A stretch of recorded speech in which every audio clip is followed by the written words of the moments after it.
الله الرحمن الرحيم الحمد لله رب العالمين والصلاة والسلام على نبينا محمد بنراني برزي كنالي آسماني آموشگاري لا إيواري كتر إيواركاني آموشگاري لخزمتانا أبين سبارت با باسكردني آية چون بتوانين ببين با تاكيكي سود بخش بو خومان و بو كوملگا كمان بيگومان أميشيك لبابة گرنگكان كبيويستا پرسيار لأهل علم و لماموسطایان ما مكين كچون بتوانين بۆ خۆمان سوود بە خۆمان بگەێنین و هەروەها سوود بە کەسوکارمان و هەروەها بە کۆمەڵگامان بگەێنین و ئایا بزانین ئاینی ئیسلام شریعەتی خوای پەروەردگار شریعەتێکە فەرمانی بە ئینسان کردووە کەسێکی ئەنانی بێت تەنها بۆ خۆی سوودی بۆ خۆی هەبێت و ئیتر ئیلاقی بە کۆمەڵگا و بە خەڵکیەوە نەبێت و کەسێکی ئیسلاحخواز و چاکەکار نەبێت بۆ دەوروبەری یاخود بە پێچەوانەوە شریعەتی خوا فراوانگیرە و فەرمانی زیاتر بەچی کردووە بەوەی کە هەم ئیسلاحی نەفسی خۆی بکات و هەم موسڵحی ژێوە کۆمەڵگا و هەروەها بزانین لە شریعەتی خوای پەروەردگار لە قورئان و سونەتی پێغەمبەری خوا عەلەیهی سڵات وسەلام وەصف و ستایشی ئەو کەسانە کراوە کە سوود ئەگەیەن بە خۆیان و بە خەڵکی و هەروەها ڕێگاکانی سوودگەاندن بە خۆت و بە خەڵکی ئەمانە و کۆمەڵە پرسیارێکی تر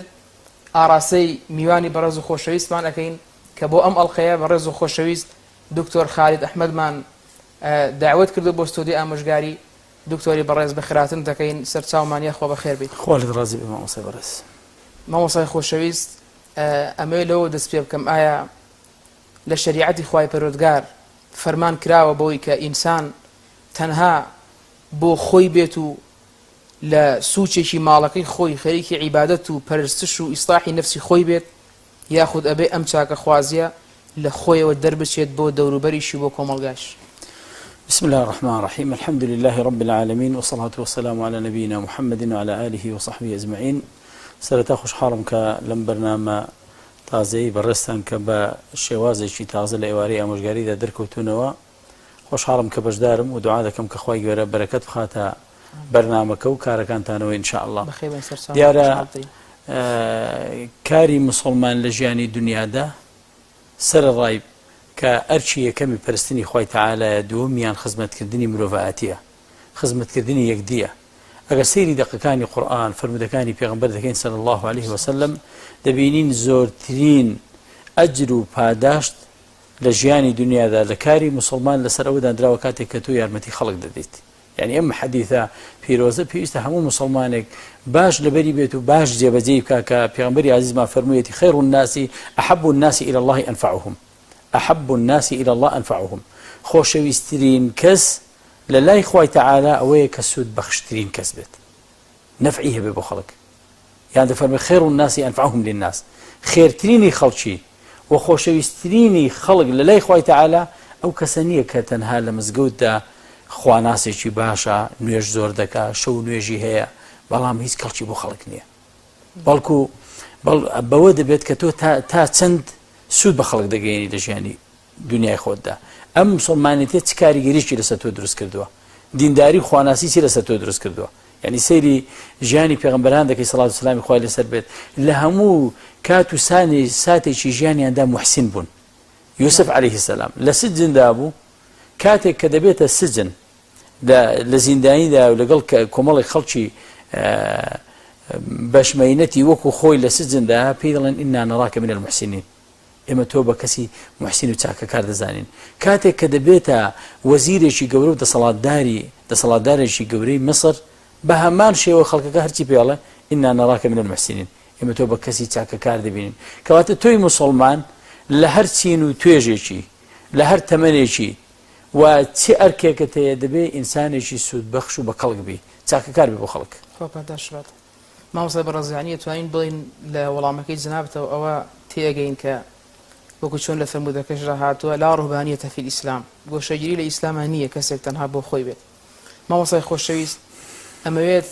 پێش ئەوەی باسی فەرمودەکانی پێغەمبەری خوا عەلەیهی سەڵام بکەین لەگەڵ لەسەرەوەی کە سوودبەخشی بۆ کۆمەڵگا چەندە گەورەیە و هەروەها چۆن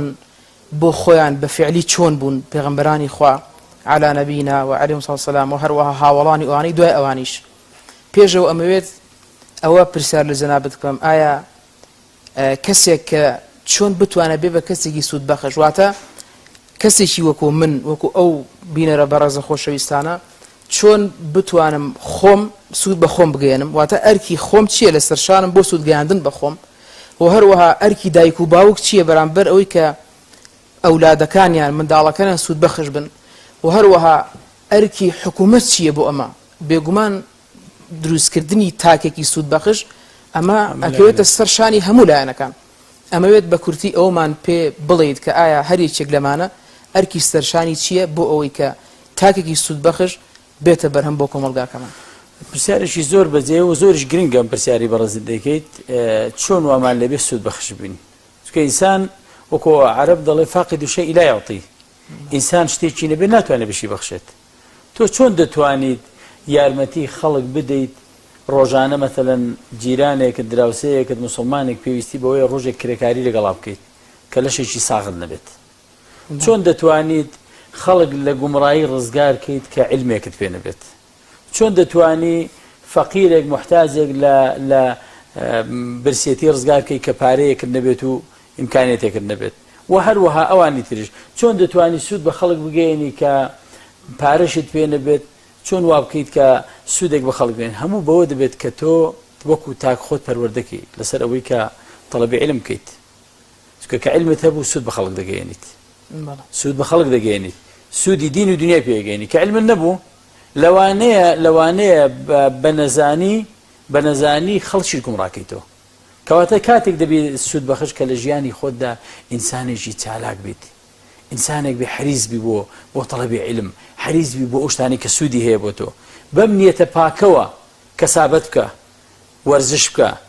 بە دوای تەڵەبی علمدا بگەڕێت بە دوای ئەخلاق و ڕەوشتی جوانە بگەڕێت بەم نیەتە پاکە کە یەکەم خوا لە خۆت ڕازیکەی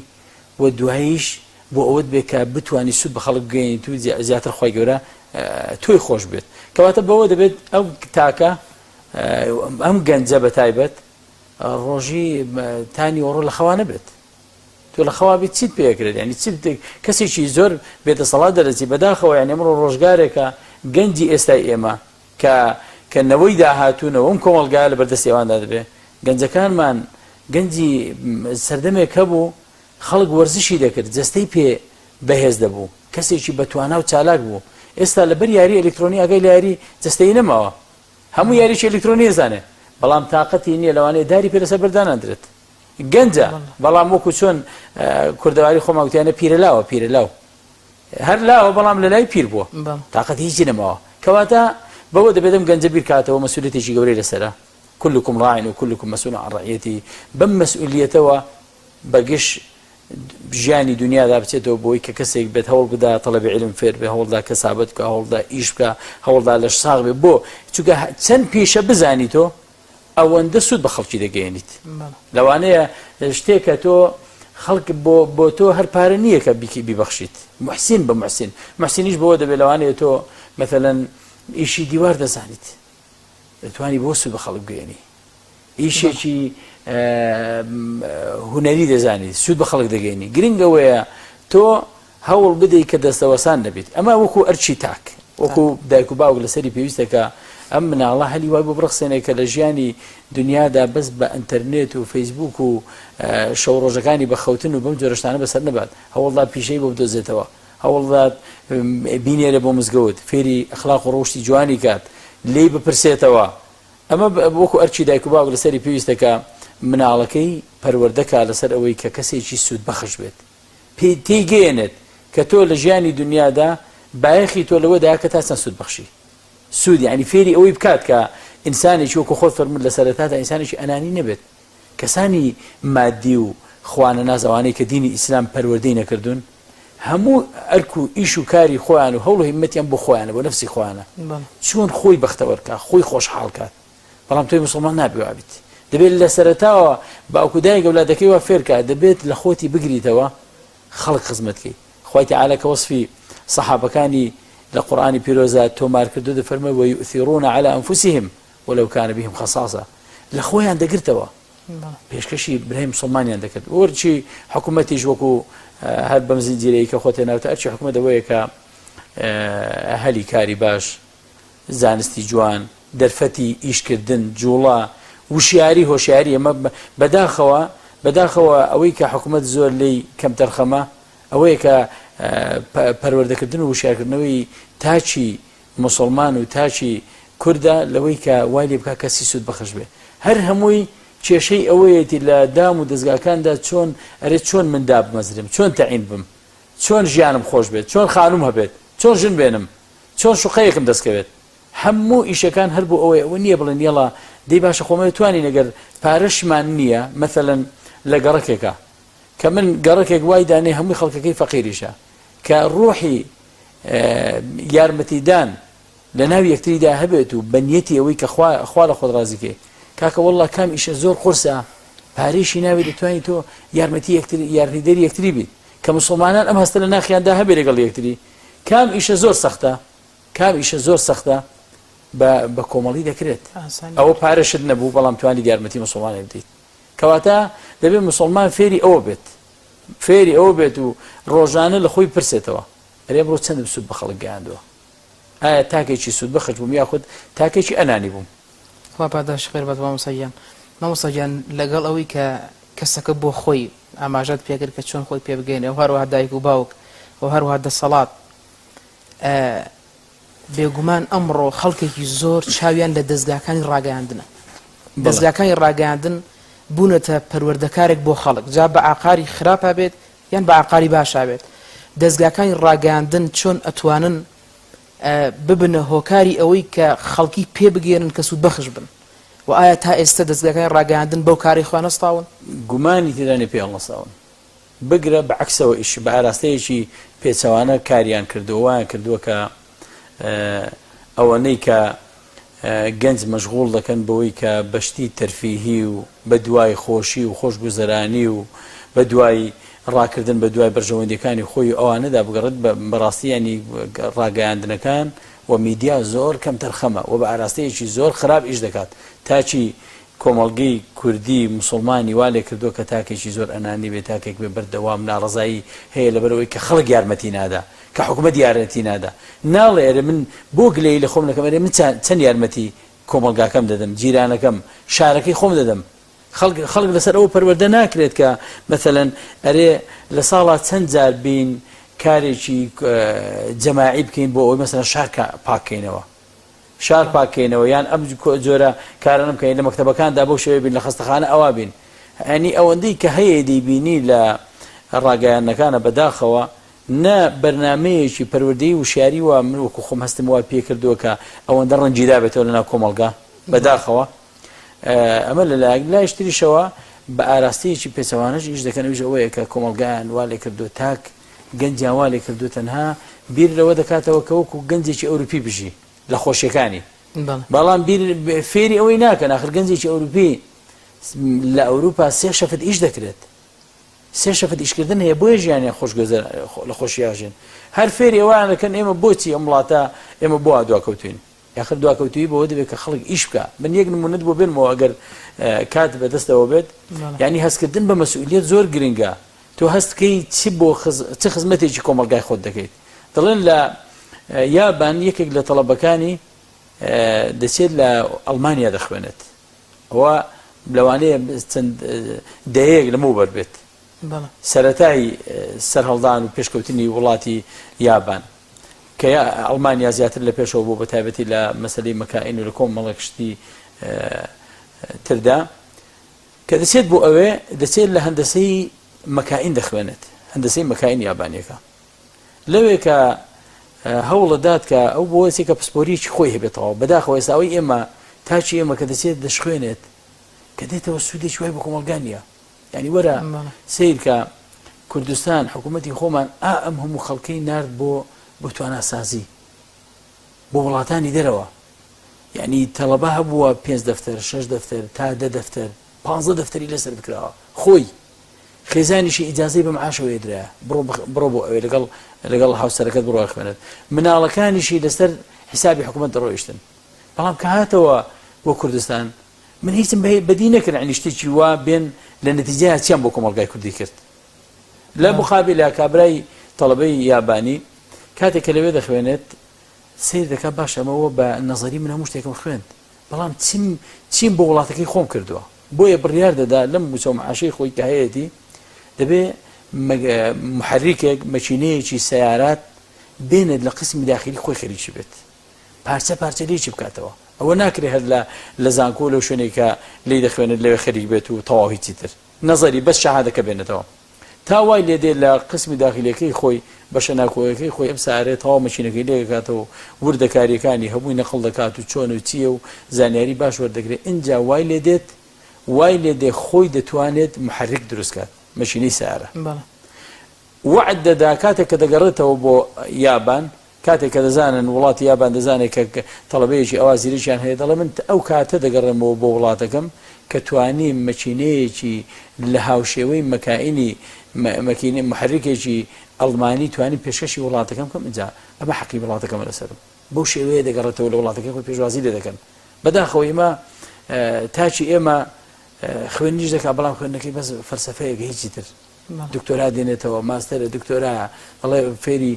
فەلسەفە لێدا دێتەوە ئیش لەسەر خەڵک قورسکە لێرە لە زانکۆکان بەس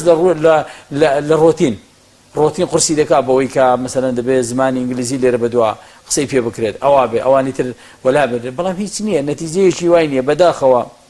ئەوانەی کە سوودێکی باشیان گەیاندووە بەدەستی بە پەنجەی دەست دەژمێردن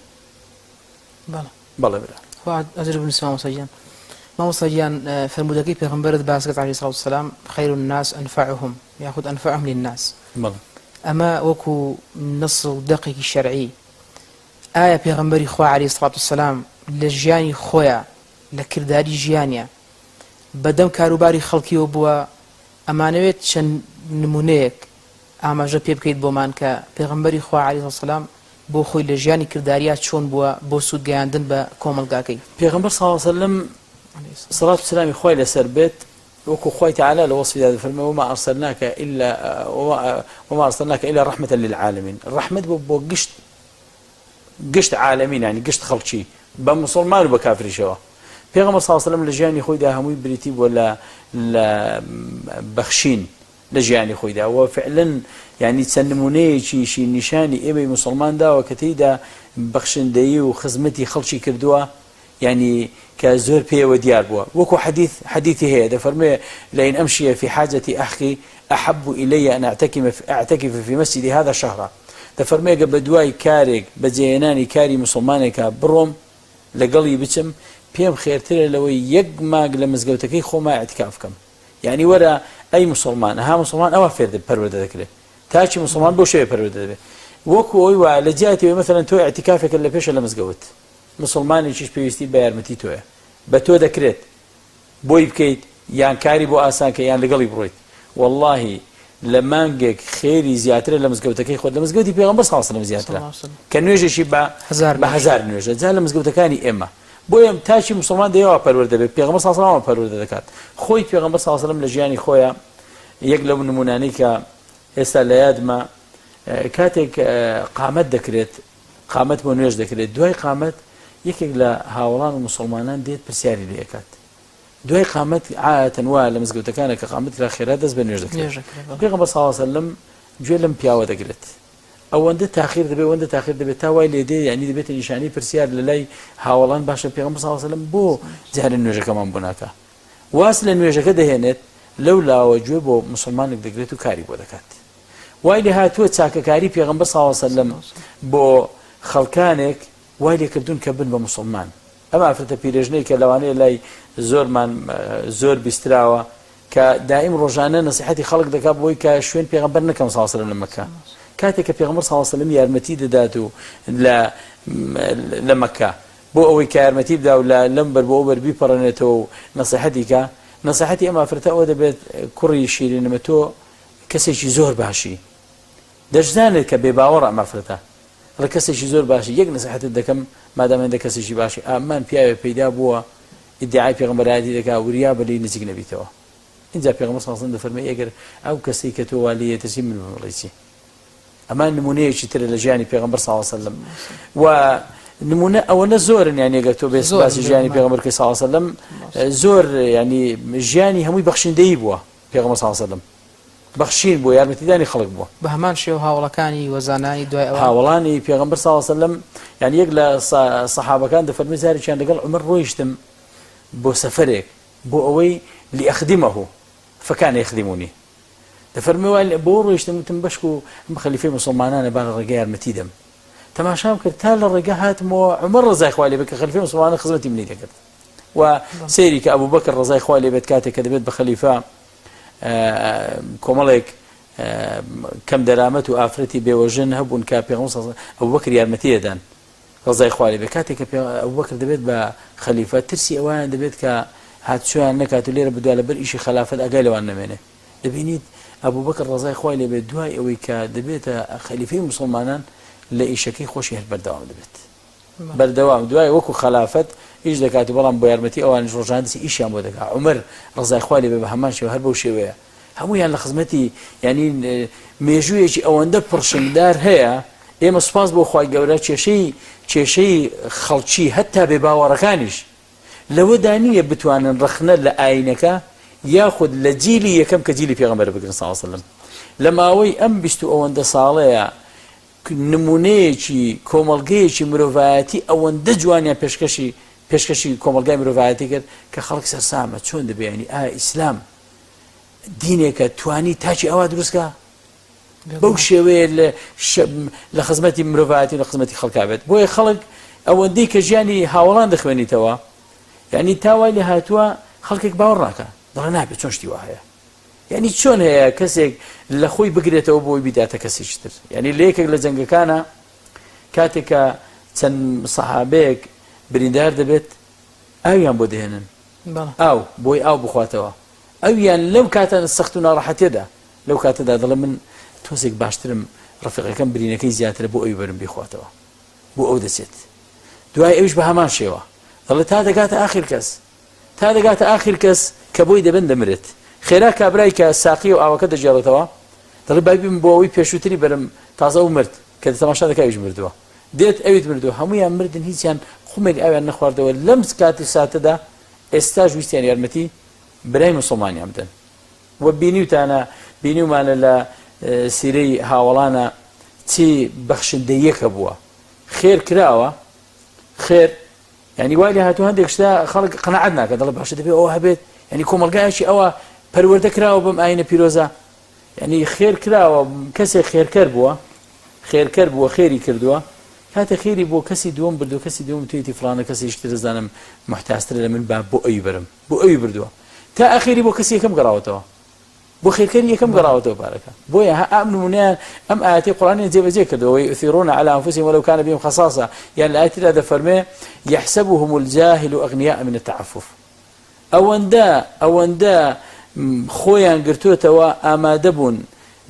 لە خۆیان بگرنەوە بیدەنە برای مسلمانی خۆیان خەڵکی مسلمان مرۆڤەکان وای لێ هاتووە خەڵک وای زانی خۆیان دەوڵەمەندن لە کاتێکدا خوای تەعالی شایەتیەدا لە قورئانەکە دەفەرمێ خۆیان فەقیرن زۆر بەڵام ئەوەندە عزتیان بەرز بوو یارمەتی دەری ڕوحی یارمەتیدانیان هەبووە دائیم وایان خەڵک وای زانیوە خێرەمەند ئەوان دەوڵەمەندەکەنە جەزاک الله خێرا مامۆستا گیانەکو جنابەت ئاماژەت پێ کرد بابەتەکە نمونە زۆر هەڵەگرێت و بەدەیان و ڕەنگە بڵم بە هەزاران سەفحات هەیە لەسەر بابەتەکانی چاکەخوازی و نمونەکانی و هەروەها بەڵگە شەریعەکان لەسەری بەڵام دیارە کاتەکە مۆڵەتمان نادا ئەمەوێت کۆتایی بێنم بە دوو پرسیاری کۆتایی کە بە کورتی بتوانیت وەڵاممان بیتەوە ئەویش پرسیاری یەکەم ئەوەیە ئێمە باسی کۆمەلگای مسلمانان و پێغەمبەری خوا عەلەیهی سەلام بەرامبەر بە مسلمانان و مسلمانان بەرامبەر یەکتری چۆن بوون لە چاکەخوازی ئاماژەت پێکرد بەس ئایا ئەم چاکەخوازی مسلمانان بۆ نمونە ئێمە لە کۆمەلگایەکەین کە مسلمان و غەیری مسلمانیشی تایە بێگومان کاتێک خوای پەروەردگارمان لە قورئانی پیرۆزە فەرمووی وقولوا للناس حسنا الناس هەموو خەڵکی یەکرێتەوە مسلمان و غێر مسلمان ئەمە بەڵگەیە لەسەرەوەی کە لە ئیسلامە فەرمانمان پێکراوە کە لەگەڵ بێباوەڕانیش چاکەخواز بین بەڵێ گومان لەوە دانیە حتا حەدیثەکەش ئەمەی خۆت فەرمووت ئاەتەکە کە دەفەرمێ للناس ناس هەمووی دەگرێتەوە و حتا لە حەدیثەکەش دەفەرمێ خەیر الناس أنفعهم نافەرمێ أنفعهم للمؤمنين أو المسلمين أنفعهم بۆ هەموو کەس بۆیە تۆ دەبێت یعنی حتا غێرە مسلمانیشیش دەبێت ئەوەندە چاکە و کار و کردەوە ڕفتاری جوانە لەگەڵی هەبێت کە شیرینی ئەم دینەی بچێتە دڵەوە بۆیە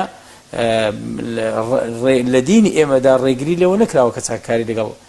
غێرە مسلمان بکەین لا ينهاكم الله عن الذين لم يقاتلوكم في الدين ولم يخرجوكم من دياركم أن تبروهم وتقسطوا إليهم لقال شان تاقبن ودات بالوربن وحتى نابي أو يرخيش الليتي ولا يجرمنكم شنآن قوم أن لا تعدلوا اعدلوا على أن لا تعدلوا اعدلوا هو أقرب للتقوى أو يرخيش الليتي تو وكو مسلمان تاشي مسلمان لسر أو بالوردن نكراويتك أو يرقد ليلة قال خرابيت بودنيا جزاك الله خير برسالي كوتايم أو إمام صاحب الرئيس آية زيانة كاني كمبونوا ياخذ نماني كساني سود بخش بو كوملغاتيه اگر او كساني كسود بخشن بو كوملغا جماران كم بو لنا كوملغا او كاتا او كوملغا باش عقاري كاروات اكيد برو عقاري شي انا ندر وكو ولاتاني اوروبي وايلدت بشوي وايلدك خلق الكسب بدو برجون دكاني خويا غرد او كاتش كوملغا دبيت هم يرخي ليتي دبيت كوملغا وكو استاد بيني تراديك يعني بلا كاريجري الحمد لله اسلام بسر تاكاني كوملغا امو هي برام لا رويش وكسيري دكي فعلا لبرأوي خلق كان من خلشي السود حستي السود بخشيان نيبو يكتري تماشا دكي هموي رخي لي يكتري هموي بدواء عيب وعاري يكتري هذا قرد هموي بدواء شكاندني يكتري هذا قرد هموي قماني خرابي بيكتري هي بو چونك هموي اوي دي خلق يارمتي دا ساكي لي قلبك بير لو ناكاتو ساك كاربت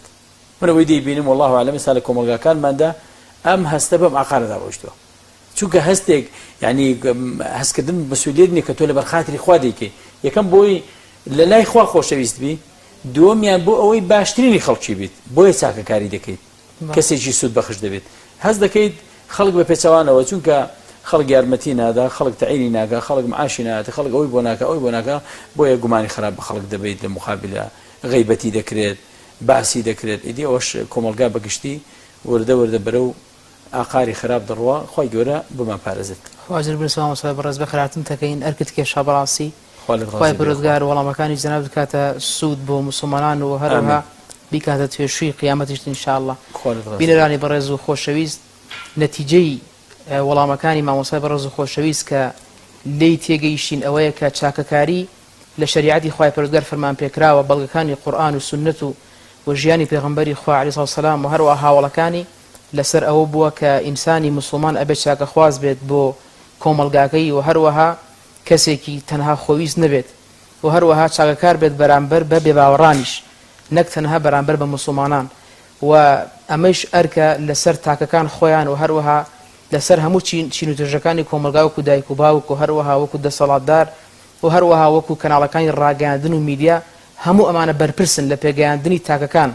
اگر بيتو تاككان بباشا پێگەیشتن ئەوە بێگومان بەڵگەی لەسەر کە ئەمانە بە ئەرکی خوان هەستاون بۆیە تاکی باش هاتوتە ناو کۆمەلگا و کەسانی ئیسلاح و چاکە خوازن ئەگەریش ئەوانە کەم بوونەوە بەڵگەی لەسەر کە ئەوانش بە کاری خوان هەڵنەساون و بەرپرسیارن بێگومان و هەروەها ئەوەش تێگەیشتین کە ئەگەر تاکە باشەکان چاکە خوازەکان کەم بوونەوە ئەوە کۆمەلگا بەرەو خراپی ئەڕات داواکاری نەخوای پەروەردگار کە بەرنامەکەمان بوو بێتە هۆکاری سوودگەیاندن بە ئێوەی بینەری بەڕێز و خۆشەویست و هەروەها جگە ڕەزامەندی خوای پەروەردگاریش بوو بێت جارێکی تر بەخێراتنی بەڕێز و خۆشەویست دکتۆر خایی دەکەین کە ئەرکی کێشا والسلام عليكم ورحمة الله وبركاته